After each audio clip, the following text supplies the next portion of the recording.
and they boosted my white cell count so I could come home. And Esther was looking after me at the mountain.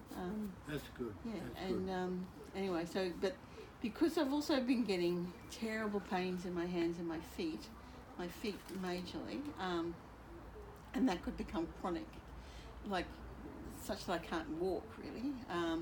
They've changed one of my chemo drugs, and my doctor, which I was supposed to have my new one on Friday, he's going to be away for 3 weeks, so it would have been away for 2 of my last chemo infusions. So he brought it forward to Wednesday and he changed one of them, so I won't get, hopefully I won't get this painful hands and feet anymore. But, and I went to see my oncologist yesterday, and I have radiology starting at the end of June for 6 weeks, 5 days a week. Yeah. So I won't be out of treatment until August sometime. You won't be out of the system you're already in at the moment till after August. Yeah, and I'll be on a 5-year follow-up program. Yeah. Of regular visits and mammograms and things like that. There's nothing under the armpits at all? No, there was nothing under the armpits, but despite that, I paid to get some genetic testing of the tissue that was removed, and it's an American technology, and that genetic testing says that if even with radiology and even with hormone treatment, I had a 1 in 4 chance of getting secondaries from this actual cancer within 5 to 10 years. And the doctor said, if you get secondaries, we can't do anything about them, okay? Because by the time secondaries show up, they're in your bone, they're in your brain, they're in your lungs, or whatever, okay? And they're not, while they might be able to give you some radiography or whatever to shrink it, there's no way to cure that. So that this genetic testing said that with chemo, instead of being 1 in 4, I have a 1 in 5 chance. So I've got, hopefully I'm on the 80% side that won't get anything else.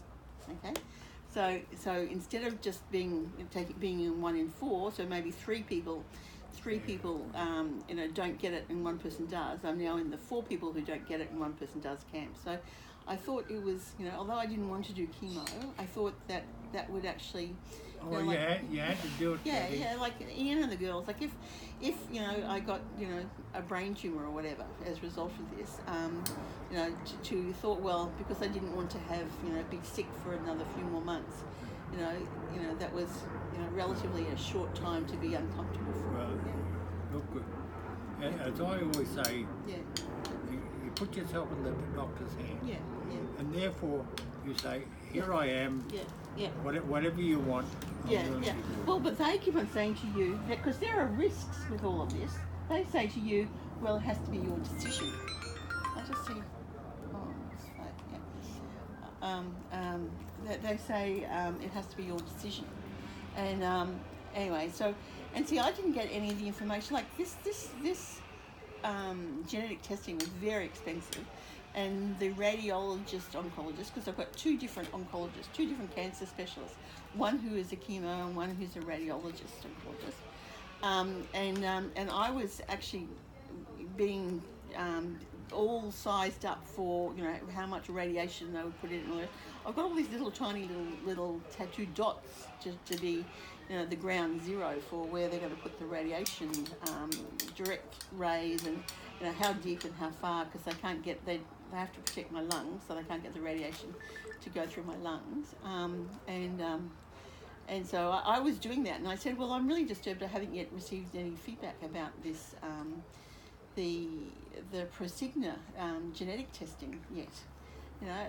Because she was all ready to start in a week or so from that. And I said, it's been very expensive, and I'd like to know really what the result of it was, because anyway, so she actually got she got into the system, the Sullivan Nicolaides system, and printed me just a bare bones report, which had all this, high, extreme risk or high risk or whatever, and so the chemo oncologist didn't give me that report. I got it through her, through a back doorway. Hello. Yeah. And so so then I made an appointment to go and see the chemo guy.